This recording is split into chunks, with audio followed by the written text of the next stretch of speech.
Yo, Yo, what up? What up? you dog. Man, feeling good, man. How you feeling? Feeling real good, Brody. What's up?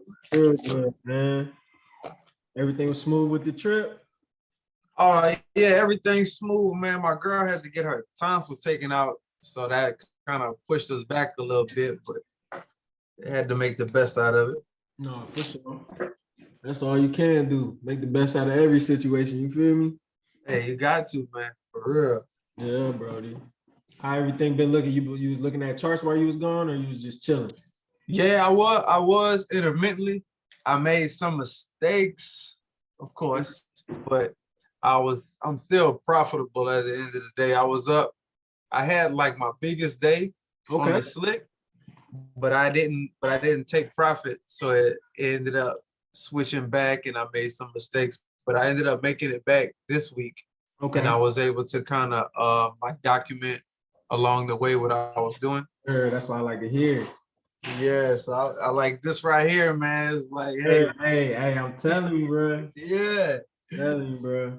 yeah. Looking back and seeing like what my higher time frame bias was the Mhm. whole time, it was like, oh, okay, okay. Yep. That's the part that really helps you maintain your trades is when you're able to go back and be like, okay, I had this higher time frame bias already set up. So that's what my main move is off of, whether it's that higher time frame being the 4 hour daily, H1, you know what I mean? Those analyzing time frames, you're just really focused on that. So that way, out of the whole move, I was just talking with another one of my students about this, is this once you got the whole move set out for the week or whatever the couple days or whatever that move, the duration of that move that you're planning, that's when you can start to capitalize based off your lot size and the risk, because now, okay, I might be confident because this area that was once resistance is now support. So now instead of me putting 100% of the lot size that I want to use out, boom, okay, I might put 25% of that lot size. So if I know I want to use a standard, okay, boom, I might put a 0.25 out. You know what I'm saying? And then as the move starts to progress and I'm can actually sit through the fluctuations because now Right. I'm not psychologically, you feel me, attached to the move, right? Yes. Because I'm not 100% invested in the move. You see what I'm saying? Like I'm only 25% invested at this point until I start to get more buying signals, more signals that's like, okay, now it might have hit my trend line and now I might see a M15 push. Now I can, okay, I might have seen a variation off the M15. So now I can go ahead and put another 0.25 and now I'm at a 0.50. You see what I'm saying? I might let that Right. appreciate some. And now that that's appreciating and it's outside of the market, not the market, but outside of the environment that I was just my entry environment, right? Because that's the goal, is to get outside of your entry environment so that way, boom, I can place my stop loss and profit and chill, right? So it's like Right. being able to have that certain workflow and put it together. That's how you want to be able to do it. So that way it's like, if things aren't going in my favor, boom, that's how I minimize my losses. You see what I'm saying? So now Right. Right. I'm not taking a $1,000 loss or a $2,000 loss because I have early signals that, okay, this isn't going in my favor based off of the 25% that I invested. You see what I'm saying? Right. That's what I've been working on while you've been gone. And it's crazy that that's what you was working on because that was my biggest mistake. That was my mistake I was making. Yeah, bro. Yeah, man. Yeah, bro. Yeah, bro. But no, shoot, go ahead, pull up your charts, bro. We could start looking at the stuff you've been looking at, and I'm gonna take some notes and stuff and see where we need to gauge things and jump back into the mix. Okay.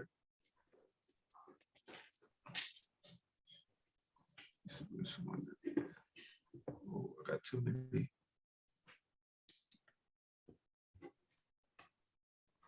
Yeah, that one. All right. Mm-hmm. So here.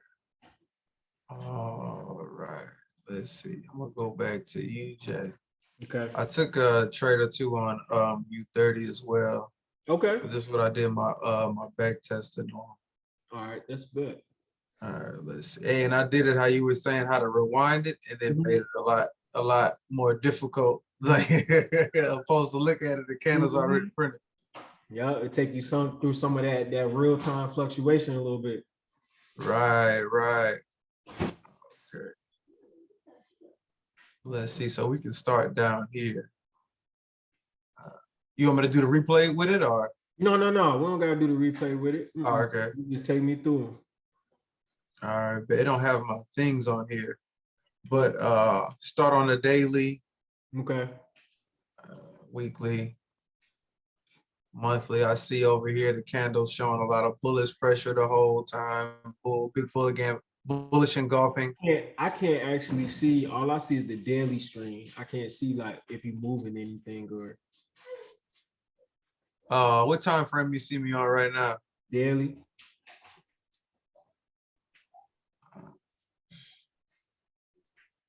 Is anything moving now or no? It's still just daily. Try exiting out and then pulling it back up for me. All right. I'm gonna exit out some of these extra tabs. Okay.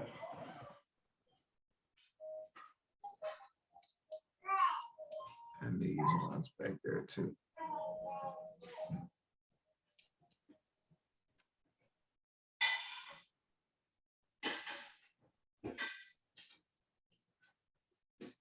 There we go. Now we're on the monthly. Okay, cool. Yep, I can see it now. All right, so seeing everything is telling me bullish. Right. Even down on the weekly, same thing, big bullish engulfing candle bouncing off everything. So we're looking at buys the whole way. Okay. Any sales I take will be something short term. Right, exactly. So on the daily, I got areas of support here. Okay.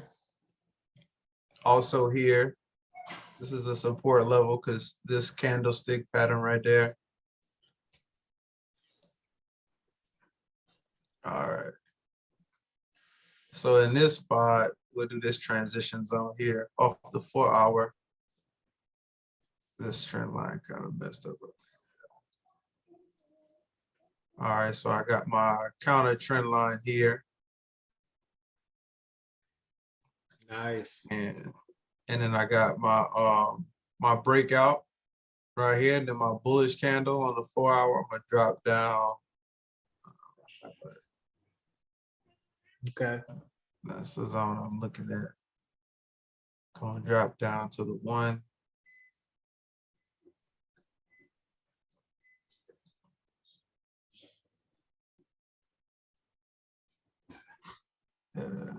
Let's see, and I draw another counter trend line here.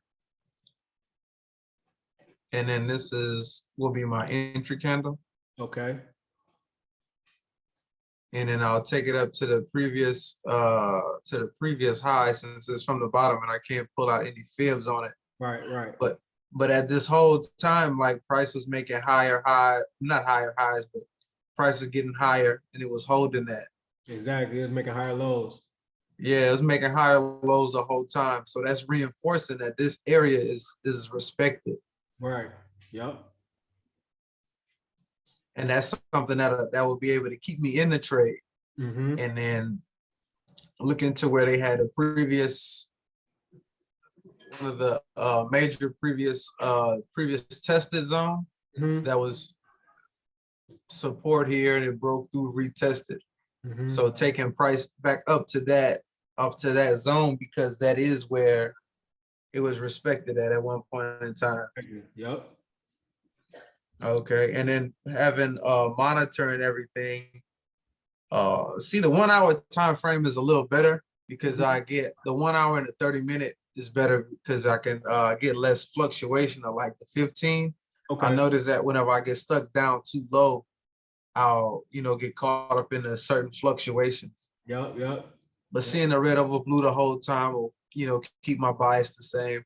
Yep. Good job. And then I'll wait for another setup. Like once I hit that buy, then that'll be it. I'll wait for a while to see what catch another one, see what it does. So right here, we see that whenever price hit this, let me see where I drew that from. That was like a daily, the previous high over here. Okay. That's where I get that line from. And I'm seeing where price respects that area. I have a 4 hour bearish engulfing candle. Mm-hmm.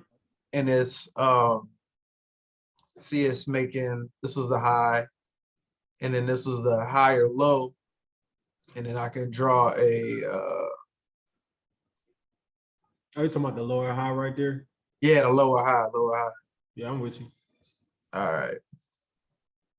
And then bring that on down, come down to the 1 hour and see where price respected. Mm-hmm. Let's see. And then let me see where I would come from here with the counter trend line. And then see it break off, and then also it's breaking this low, these lows over here. Right. Nice. So the only And thing what? with that support line, I would want it at the wicks, at the median of those wicks. Yup, right there. Good. Yup. Okay. Yup. To Yup. catch more of them. I got you. Mm-hmm. And you All see how right. that just lines up perfectly with the backside of that retest? Yeah, Hmm. I got you. Yep. All right. And then I'll take my fib to knees, tip to tip. Yep. See the pullback also at 38.2, Mm-hmm. and take it down. So Normally with your fib, you want to make sure that 0% is at the bottom of that red wick. No, the top is fine. The bottom one, yep, you want it at the bearish wick. this way. Yep, yep. A little bit lower. Right there. Yep, perfect. And you see how I just came up and kissed that 38.2 perfectly now? Yeah. Yeah, that's why that fibs has to be on point. Okay. But that's perfect. So now that you see that in your mindset, right, through your workflow, you saying that, okay, market made support, it broke support to make a new level of support, and then it came up, respected 38.2, right? What does that tell you by respecting 38.2 off the fibs? That What is gonna, section are you looking for? would it be the negative 61 since it's a stronger rejection? So that would be your TP2 for sure. But like far as the volatility level, you saying strong, aggressive, you know what I'm saying? Like it's the same thing, you know what I'm saying? But definitely looking for an aggressive push and to first your negative 27%. But even with this example, seeing how it respected your moving averages are still pointing down. You're still seeing a lot of bullish exhaustion. Like you saying like that hammer type candle and everything, all of that's letting you know that, okay, this could possibly have especially with no wick being at the bottom of that candle, just a little bit of candlestick anatomy, you'll be like, okay, this candle, I mean, this move has the potential to hit my negative 61.8 because of the fact that my 38.2 has been hit. So I know I'm looking for an aggressive push. It was support, now turned resistance, and the flow of my moving averages is still strongly pointing down. You know what I mean? Yeah. Yeah, because the more shallow the retracement, the more aggressive it is. Exactly. So Okay. that's why you like, okay, it's still 70% of sellers still in this market because it only pulled back to 38.2. You know what I mean? So that's how I want you thinking, like when it comes to these fibs. If it's like, okay, if it stopped at 23.6, that means it's still 80% sellers still in this market. You know what I mean? If it pulled back to 78.6, then it's only 30% of sellers in this market. So now I know because it made resistance at 78.6 that it's going to take more time for the sellers to get back into that market and kick the buyers out. You see what I mean? Yeah. Okay. I got you. Okay, we're still pushing down with this one. Let's see. I got this initial trend line, but then sometimes I go back and I'll draw one that'll be more closer to the price. On price, yep, nothing wrong with that. You just want to make sure it's from wick to wick. You just want to make sure that everything is precise because you never know how the market might come back and respect that in the future. You know what I mean? So a lot of times when you draw your trend lines and counter trend lines and stuff like that, you want to make sure that it's precise as possible. And like you said, as close to price as you can get with it being respected. So that way you can actually use it in the future as a bias change or things like that. Okay. Let me get rid of this here. Okay, so here, this spot is the let's see, area of tested zone that was the last lower high. Right. So And with that said, right. So that would be a 23.6. So it would be a resistance area, but not necessarily like a lower high because your 38.2 was your official lower high point. You know what I mean? So okay, so at that point, what you would do to maintain, like if you got in that order at 38.2, you would then pull your fibs out from the 38.2. That would be from this 38.2 exactly, boom, and you would measure that. You see what I'm saying? to this bearish, That to way. that bearish width. Right. Right. That's Okay. fine. Yep. And as you can And see, the market tried to come back up to 38.2 again, but it really just respected at 23.6. So that's telling you what? It's 80% sellers still in the market. 80% sellers, yeah. I could still look for a continuation type of trend, which it did. And it boom, went down, hit your negative 61.8. Once the market hits a negative 61.8, a lot of times you can start to see a trend change. That's when you can start to see your transitions. You know, the market will go Right. from a downtrend to an uptrend and things of that nature. As it did down here. Exactly. Boom. That's where it broke structure at right there. Boom. Right along with your moving averages. You know what I mean? Because Oh yeah, right when they that's twist. essentially what they're for, is to help you identify certain breaks of structure on those time frames. Oh, I see. Oh, right. Okay, so we got this break. Wouldn't well what would I let's see. Because these are some good candles right here. It's like a hammer.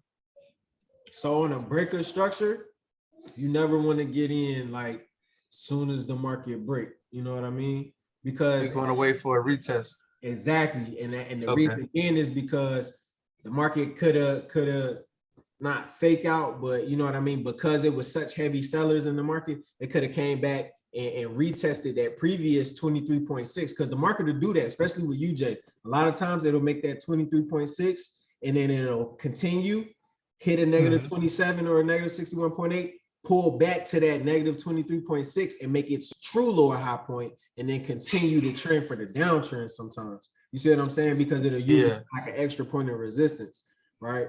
Which didn't happen in this case, but I just want you to get used to being objective and seeing things from both sides. Right, making sure that it makes that initial lower high before I look for another opportunity. Exactly. That's where that patience comes in. And that's just letting the market breathe. You know what I mean? Like you got to give it some room to breathe before, and that's why they be like, oh, overtrade or don't overtrade and chase the market and da da da da. It's like, no, you just let it breathe to where it hits certain points to where you can boom, then identify your signals. Then identify my good risk to reward opportunities, you know, things like that. I feel it.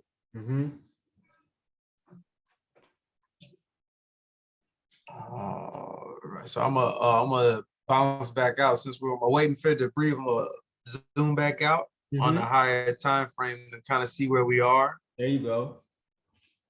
And I'm gonna go back to the daily as well. Okay. Because on this daily time frame, this is a bullish engulfing. Right, higher low point.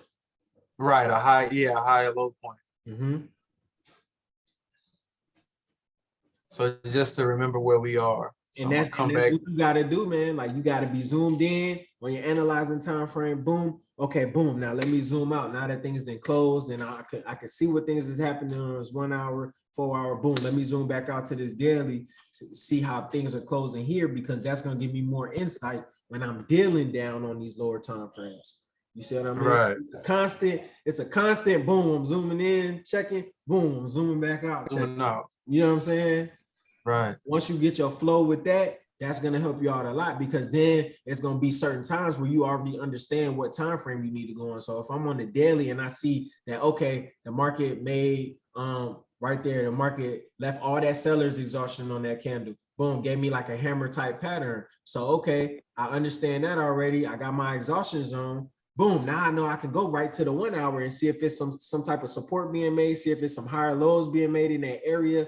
the market is respecting that area, which it was, boom, okay, that can signal me for some type of break of structure that might can happen, right? And then Right. how you can start playing it, playing your spots, picking your spots where it's like, okay, where's my good risk to reward areas? Where is the bullish volatility that's going to happen on this time frame? Right.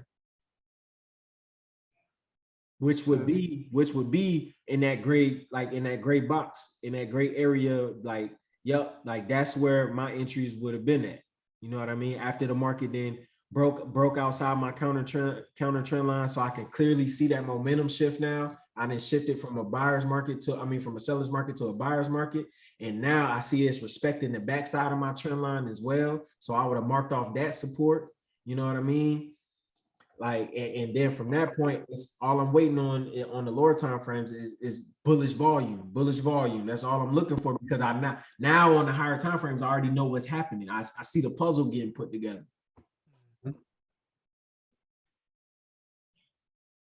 And can you also Now, when you do doing stuff counter? like that, when you're doing stuff like that, like what you're doing now, this is when you have to be on the lower time frames. This is when you have to be on the N15, exactly, because you need more detail.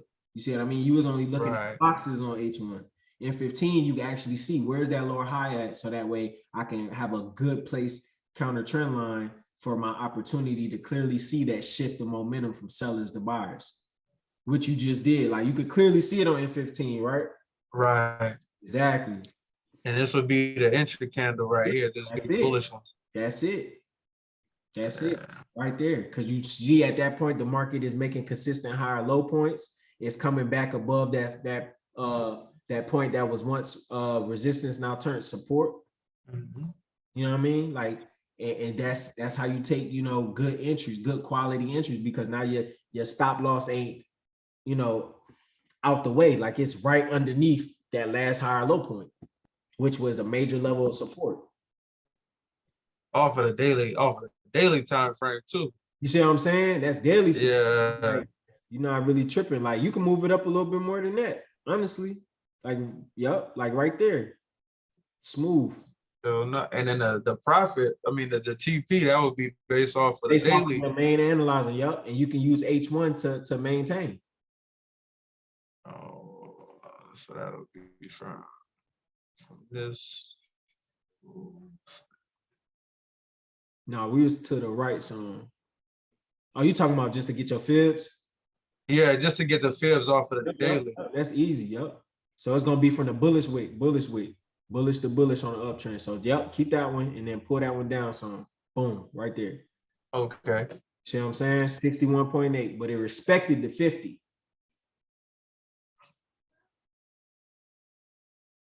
Yeah. Oh, respected it, meaning that it didn't. Like where the bodies closed at, where the bodies closed at. So if you go back out to that daily candle, go back out to that daily real quick. The bodies closed on the 50. You see what I'm saying? But it wicked out at the 61.8. So that lets you know it's exhausted at 61.8, but it's respecting the 50%. Okay. See what I'm saying?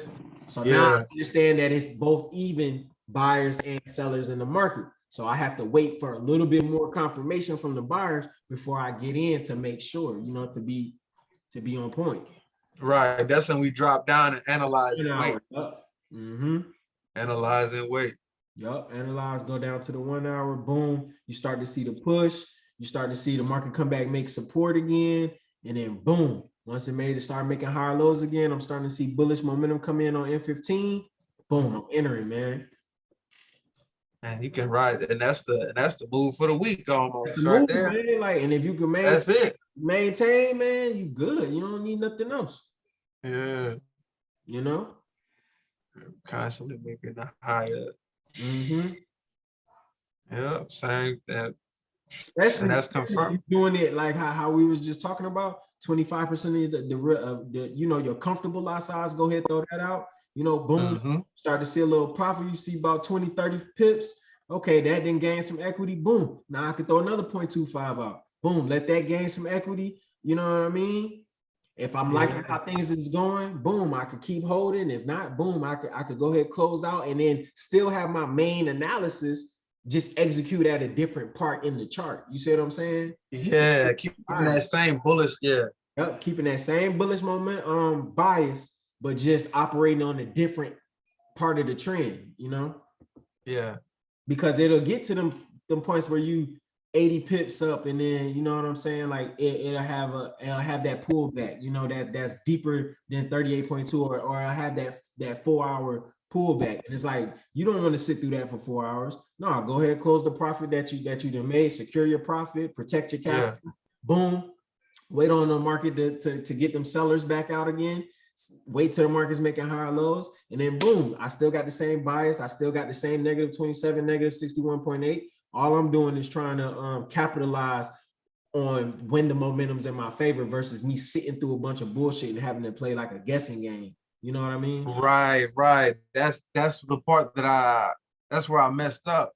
Yeah. Last week, I was up at the beginning of the week on Friday, and my intuition told me close out the trade with whatever you're at right now, and then start fresh on Sunday with the fresh, fresh move and everything. And then when the market opened up, things started fluctuating.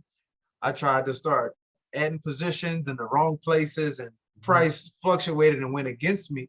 But at the end of the day, it still went in the same direction. It's just the like being able to hold that, like that 4-hour daily time frame bias, and be able to hold it because you got to realize that every time frame is going to have its own retracements. You know what I'm saying? It's easy to sit through them little 5 minutes that you like, oh man, like this is just going to do this in 10 minutes. It's going to, you know what I mean? But when it's time for an hour counter trend or a 4-hour counter trend, like man, that's hard. It's hard to hold your nuts and stay down on that one. You know what I'm saying? Like, so it's like, like just don't even go through that psychological roller coaster. Like just boom, secure. I'm good for now. You know what I mean? I'll come back in 8 hours. I'll come back in, tomorrow. I'll come back, when I'm ready and good to get back in my work style. Not, oh, I done sat through the bullshit. I was up 1,500. Now I done closed out with fucking 300. So now I see what I could have had. And now I'm chasing the market because I'm seeing what I could have had. Like, no, you was at 1,500. Why the fuck you ain't close out at 1,000? Why you ain't close out at 1,200? You know what I mean? Exactly. And just wait. And now you can go on about your day, finish your day in a good mood, and then come back tomorrow and be rejuvenated and ready, or come back a week from now, or however your trading plan is set up. And now you can operate based on logic, not based off the emotion or based on get back. You know what I'm saying? Yeah, for sure. Appreciate that. For real. But when you took that L, did you stop trading for that day? Like, how did you deal with that? Yeah, I stopped, and I was like, let me get my head together and get back. I can make it back. That's good. It's like, I still didn't take away my initial investment. Okay. I just took away, that. But yeah, but it just showed me that it is possible for me to make that amount in a day. Yeah. So it's just like shake it off, bro. It's limitless, bro. And all it is get consistency, getting comfortable with your pair, understanding volatility, understanding candlestick analysis, bro.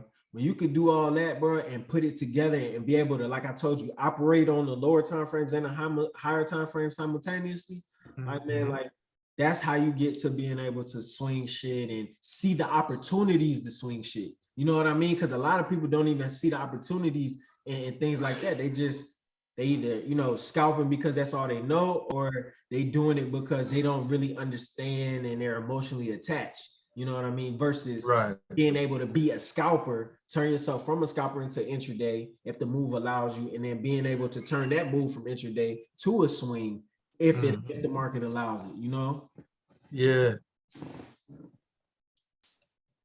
Yep. And just being focused on taking good quality setups, man. Right. And that's also the thing. It's like if I would have waited, like sometimes whenever the market just opened, I get so excited. I'm like, ooh, I want to trade. Yeah. That's whenever, I might have a little bit of profit, but then it's like if you wait just a little bit longer, then you can just get that one good move that you need for the week. and Yes, then sir. they can all be in the same direction. You know, it can all be buy, bias. It doesn't have to be buy, sell, buy. You know. Yeah, it don't gotta do that, man. Like, nah, hell no. Because a lot of times, if you doing that, bro, you chasing. If you doing that, a lot of Exactly. times you chasing that motherfucker. Now you'll have opportunities where it's just so clear as day that it's like, boom, I know buy here, boom, I took profit here. So then I seen a break of support and a retest, boom, I got in for the sale here, boom, boom, boom. Like it'll be those times. But for that to be like a goal of somebody's or something like that, hell no, bro. You know what I'm saying? No. A lot of times I'm trying to go the same direct because it's one move based off the week. You know what I'm saying? Like I True. base it off the True. week or off what's happening that week, and then or off that day or whatever. And I'm just like, boom, this is the move, this is the directional bias, you know, that I see that's happening. So with me, instead of me catching 50 pips, trying to catch 50 pips on a counter trend, no, bro, I'm gonna just wait and try to catch 300 and maximize that 300. Turn that. How can I turn this 300 into 600? You know what I'm saying? And I do that by being able to scale in. How you do that? By having good risk to reward, by not using 100% of the lot size that you want to use initially. You know what I'm saying? Being able to Right. turn 80 pips into 160. You know what I'm saying? Like that's really how you do it, bro. And to be honest, like that's the smartest way to do it. Because if not, if you're using, I'm only reason I'm harping on this shit is because of how US 30 is, bro. You know what I'm saying? Mhm. Like a lot of people, man, oh yeah, I'll throw out a 0.50 on there. You know what I'm saying? And it's just like, why put 0.50 on one price when it's like you could put a 0.25, you could put a 0.1, you know what I'm saying? It's different ways to break that 0.50 up and maximize it over the chart versus just putting it on one part. Like, think about it, bro. Like, that's rolling Yeah. dice, like one price. You know what I'm saying? When it's like you ain't even got to do that. You don't have to do that. You know, Right. you could be comfortable based on the account size and based off of how you operate into where psychologically this shit don't affect you. It should be to a point where it's almost boring, like, you know what I mean?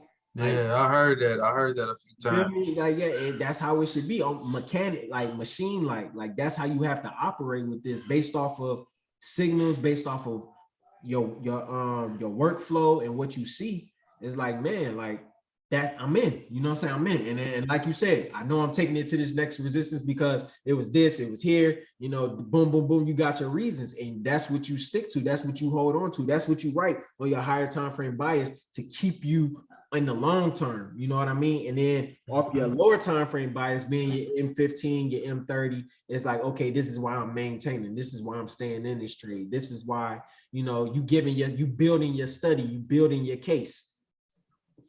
Right.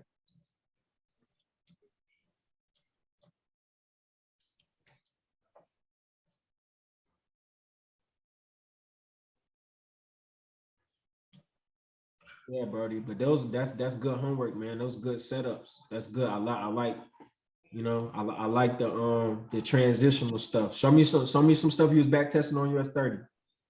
All right. Let's see. This is the one right here. I had so I had taken a buy around, I forgot what area it was, but it was around here because it was the because over here, this is the 4-hour break, and I was waiting for the retest. Yep. Made that higher low. Drew my fib from here to the top. Good job. Yep. You know, it's 38.2, and Sir. I'm watching it down here on the 1 hour, 4 hour, seeing how price is constantly wicking and, you know, respecting this 38.2. It pushed down, I guess, a little bit higher than 50, but this was, you know, it just retested this previous area of resistance turn support. Yes, sir. And just seeing how price was just constantly exhausted. So we're looking for buys this whole time. And then whenever it broke this counter trend line from the 4 hour, Okay. you know, I got in. I can't remember what price was, but it was around here, like on the initial break, because sometimes it don't retest all the way if it's like fully exhausted from that price. Right. Yeah, you're right. So I was like, shit, I'm gonna get in, I'm gonna ride it with Put a your point one. seatbelt on, yes, sir. Yeah, I say, look, I ain't gonna look at it. I like one time, I think I probably looked at it maybe once. Mm-hmm. But I was like, I know I know it's going up from here. This was also Yep, good previous confirmation. resistance as well. Mm-hmm. So shoot, I rode that joker all the way up here, and I got out maybe. I did the same thing, dog. I was like, man, look, I see this resistance right here. I said, I might as well take it at this resistance because it's not guaranteed to push all the way back up to that negative 27. So, but I kind of like I was thinking that, but I added another position. Maybe it was in this area where I found that it was respecting. Mm-hmm. So I added another, just a small position, not anything too crazy. Okay. And I was up on it. Then I went, I don't know if I fell asleep something, but I wasn't able to watch it all the way. Okay. And then price started fluctuating more. I took out majority of the profit. I think I was up maybe like 500 points or something like that. It was a good move, but I ended up losing maybe $100 on that second position from not closing out in profit. Okay. So I was like, okay, sometimes, yeah, that happens sometimes. But the best thing about it is that you didn't let it come all the way back to where you were negative as a whole. You know what I'm saying? A lot of people don't know how to do that, bro. A lot of people don't know how to be like, all right, I'm gonna go ahead and cut this one early. Boom, take what I got. Boom. All right, that's it. On to the next. You know what I'm saying? Right. And then I see that it broke this like this trend line that it was making, and it was kind of respected. And I saw this big count. I can't remember if it was the market open. It was like 6, 7 o'clock in the morning, something like that. Yeah. And it was like something crazy. And the sellers was like, hey, we in this thing. Yeah. I was like, all right, okay, bet. And then I saw something on Market Watch because I get the little notifications. Yeah, a lot of news came out. Yep. Yeah, it was like, oh, Dow snaps back for something. I'm like, this ain't no snapback. This the sellers taking control. Retest, yeah. And then, man, that joker fell off the table, man. I didn't get in at this point in time because I had already like closed out. Let me tell you where I got in, bro. Let me tell you what, bro. I got in right at that wick, boy. Like this one or the top one? Go to the left. To the left. Yeah.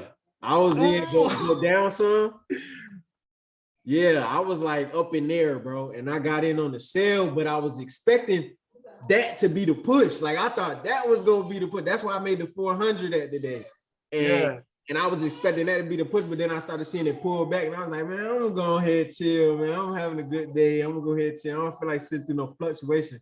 Yeah. And now I was driving somewhere, bro, and then my homie is like, Bate, please tell me you held. And I was like, no, bro. No, oh, look where that thing was gone. I looked at that thing was gone. Well, I said, well, I will catch it next week or something. Then I'm good. Yeah. Yeah, man. I feel you, bro. Because man, I was watching that joke, and sometimes I get down 5 minutes. No, sometimes the 5 be looking so clean on there too. I'm telling you, bro. You got to on this pair, though. You got to, man. Because that joke, bro. I'm telling you, boy. If it wouldn't have did that last little pullback, and it that one fell the way it was supposed to, because I seen that big bullish engulfing, bro.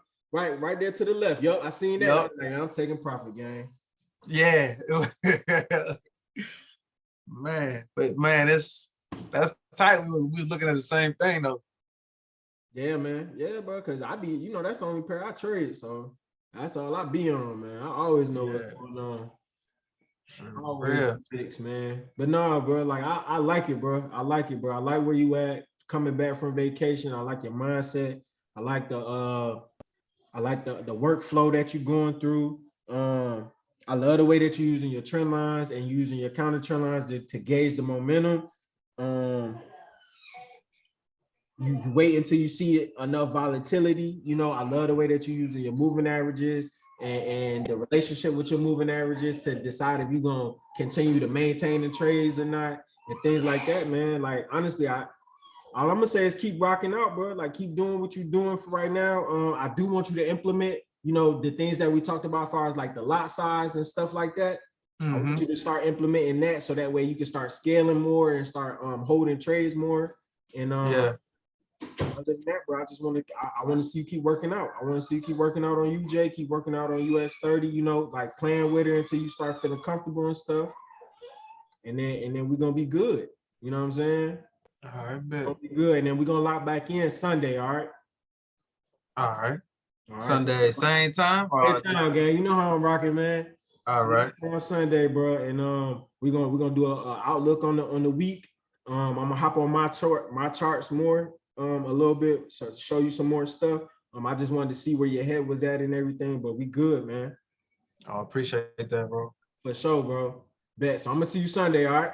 All right, sounds good. Any questions in the meantime and stuff, you got my numbers, just shoot me a text or whatever, and I got you. All right, cool. All right, fam.